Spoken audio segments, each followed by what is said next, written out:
These beautiful almond-shaped eyes.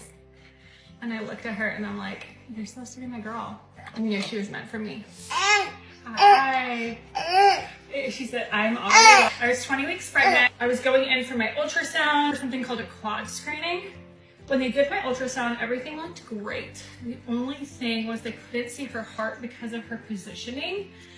And so I had to schedule another appointment to come back to see if she would be in another position. A week later, I get a call from my nurse. Test results back. She has Down syndrome. We get a lot of false positives. Do it based on ratios. What's my ratio? Can you come in tomorrow? Meet with the doctor. It's like, okay. I was really overwhelmed, really confused. I got home from my workout class. Thomas was like playing with the kids. Okay, what did you find? And he was like, people who have a child with Down syndrome are happier. It was like really overwhelming and emotional to me. And I was like, okay, we got this. The doctors that morning, he's like, a 1 in 11 chance. Like, that's really high, especially for your age. We went to go do more testing called a NIP test. A test that separates my DNA from hers and can check for chromosomal abnormalities. And it's pretty accurate when we get the results. When pregnant, the last thing you want to hear is that there are complications. Kristen didn't know what to think hearing her daughter may have Down syndrome. I spent that week researching. The more information I read about it, the better I felt. And then the nurse called me. She 100% has Down syndrome. I knew it. Like, first call on, I knew she had Down syndrome. I had a lot of peace. I really felt like God was in control of the situation. I went through a grieving process for sure. I was sad. I want to feel all this now. And that way when she comes, I can just enjoy her and have moved more through the process. The second she was born, they set her right on my chest. These beautiful almond-shaped eyes. And I looked at her and I'm like, you're supposed to be my girl. It was always you. I always knew it. Get emotional. I knew she was meant for me. So that's how I found out about her Down syndrome diagnosis. I wouldn't change a single thing. I'm so grateful she's mine.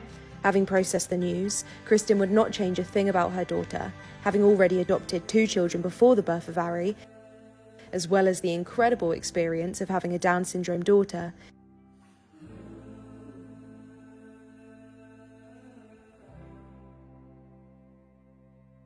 Kristen and her husband decided that they wanted to adopt again.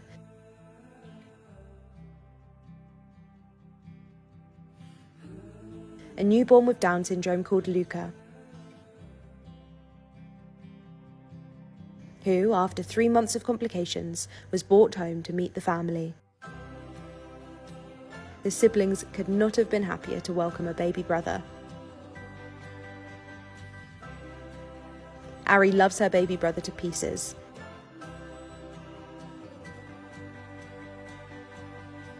Living with a difficult disability, the pair have one another for the rest of their lives. Someone who understands and will look out for you forever. Kristen and her family couldn't be more adorable. After hearing complications during the pregnancy of their first child, the parents must have been scared. But Ari, being the light in their world, has shown them that they can overcome any obstacle with the love that they have for their family. The comments section were adoring Kristen and Ari, saying Down syndrome kids are truly a gift from God. My little neighbour boy has Down syndrome and he is my favourite person ever. Your girl is beautiful. And she's so beautiful. I didn't find out until I had my baby girl. She's beautiful and I love her. As always, thanks for watching Happiest. If you like this video, then be sure to follow our other social pages for more heartwarming videos like this. And if you have any of your own videos you'd like to share, be sure to send them in.